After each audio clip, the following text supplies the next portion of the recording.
Dynamite kicks off on a really high note, literally. Hey, what's going on, guys? Kevin Zwicker from Fast Count coming at you. Before I get into this video, please remember to like the video and subscribe. We are this close to 2,000 subs, so if you could hit that subscribe button, it'd be much appreciated. But we start off the show with what happened last week when Will Ospreay said he wanted to have a verbal confrontation with Kenny Omega. He calls Kenny Omega out. We have Will Ospreay and Kenny Omega open up the show in the middle of the ring. These are two guys that have a pretty decent size history between the two. They had two great matches, one at the Tokyo Dome and one at Forbidden Door. And Will Ospreay is basically pleading to Kenny. He's like, hey, man, you've been gone for a while, and since you've been gone, things have really changed in AEW. Me and Don Callis and the Don Callis family don't see eye to eye anymore. We don't do business together.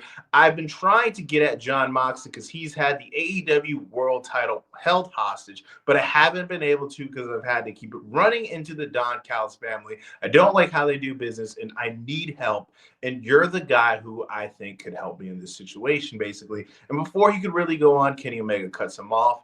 And he tells him, well, if you don't remember, the last time me and you were in the ring, you used a screwdriver to my head and you almost broke my neck. The same screwdriver that Don Callis used earlier before that match that took place. And just in my eyes, you and Don Callis are basically the same. So my answer is no, I will not help you on this journey. Don Callis comes out. Before Don Callis could even say a word, he gets ran off the ramp by Kenny Omega. Kenny Omega, Will Ospreay, they get jumped by the Don Callis family, and all hell breaks loose. This brawl that took place between Kenny Omega, Will Ospreay, and the Don Callis family was very reminiscent to me to, if you remember, either the second or third episode of Dynamite, where you had the Inner Circle and Cody Rhodes and the Elite Brawl, where they're brawling in the concession stand. They're brawling all over the arena. It's one of these very interesting brawls where it's like it feels like they're using every single part of the whole arena as a backdrop to a fierce brawl between all these different A-list competitors. You see guys going through tables at the merch stands. You see guys, being thrown up against the wall on different sides in the arena. And there was a really interesting, cool spot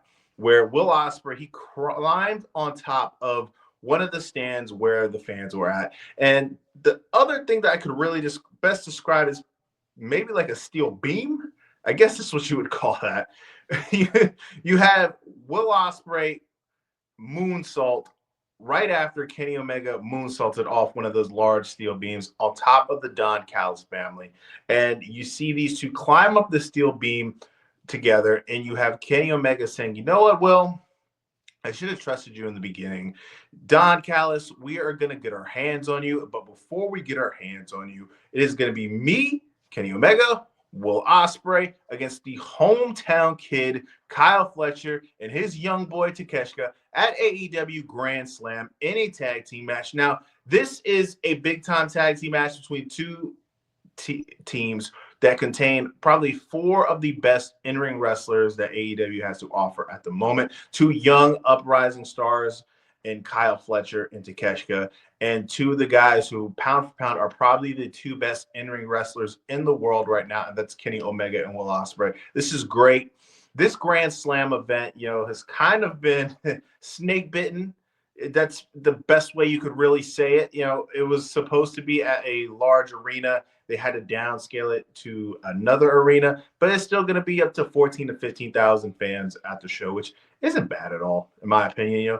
If you would have sat there and told me 5, 6, 7 years ago that there was going to be any wrestling company outside of the WWE that could fill an arena with 7,000, 8,000 fans, I think you're insane. So the fact that they're going to do that much is still a big win, in my opinion. The one thing that I feel like is a large L, if you're an American fan, is the fact that this show is going to be on tape delay, and it's going to air basically around 1 or 2 in the morning is what I've been gathering up, because it's going to come right after they have the NBA All-Star festivities, which is a great lead-in if you think about it, but who really is going to be amped up to see a show that late? Now, me as a content creator, I will be having wall-to-wall coverage of that event for you guys, because this is what I do. This is a sacrifice I make for you guys. But it sucks the fact that that's going to be that late. But this is a big time match. I'm excited. We're finally getting the card rolling towards that event. Of course, we're going to have Toni Storm and Mariah May at that show as well, which is another great match that I'm looking forward to. But the fact that we have Kenny Omega, Will Ospreay teaming up together, this is the IWC nerd version of the Mega Powers, activating. So this is going to be a great match. I'm excited. I know if you watch this channel, you should be excited too. But let me know what you guys think in the comment section. What do you think about this? Did you enjoy the brawl? Are you excited for the fact that we are having these two great guys and competitors in the ring team up at Grand Slam? Let me know. Like I said before, if you would please hit the like button and hit the subscribe button, it'd be much appreciated. We are this close to 2,000 subs. I am Kevin Zwicker. I'm out.